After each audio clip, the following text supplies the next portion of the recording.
Hi everyone, I'm really excited to share with you my review of the book that I just read called Fearless by Eric Blem. It recounts the story of a Navy SEAL by the name of Adam Brown. And I know a lot of times as a pastor, we tend to gravitate towards books that are more theological in nature, or certainly ones that have maybe somebody's name on the cover that's a little bit more recognizable in Christendom. But I would encourage you, Pastor, please don't pass by this book because it appears on the cover to be a war story. As the cliche goes, and it is a true one, that you cannot judge a book by its cover. And so although figured prominently on the cover of this book is Navy SEAL Adam Brown, I want you to know how much I got out of this story in several different areas. The first thing that I thought was very informative for me was Adam Brown's history early on in his young adulthood of his exposure to drugs and then his addiction to drugs. And there was involvement from his parents and from his friends and from his girlfriend, and then later on the woman who became his wife, and also from a wonderful organization called Teen Challenge. And I think one of the things that's very helpful to notice in this is that Adam was able to overcome this addiction, but there wasn't just one thing that led to that victory. In fact, it was an ongoing battle through most of his life.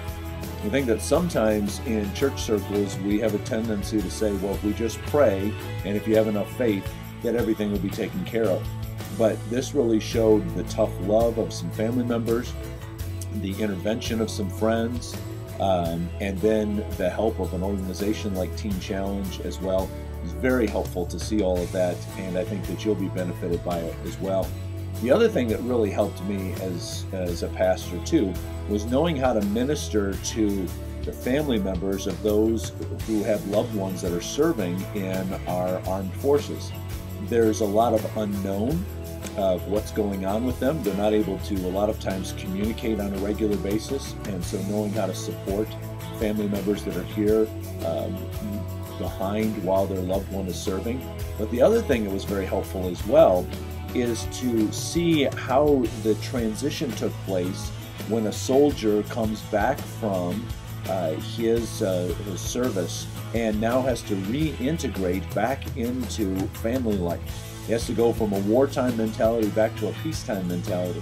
And that changing of the gears can be rather difficult. And so it's very helpful for me to be able to see how the Brown family dealt with that and the kind of help that they could have used so that I know as a pastor how to support people in my community as well. So I strongly, highly recommend this book. Pastors, please don't turn away from it because it appears to be a story about a Navy SEAL. It is that story, but buried within that story and very prominent throughout that story are some great themes of redemption and family and forgiveness and new beginnings, and I think that you will find it very informative. So I highly recommend it. I hope you have a chance to pick it up and to read it and to use the principles there. We'll see you soon.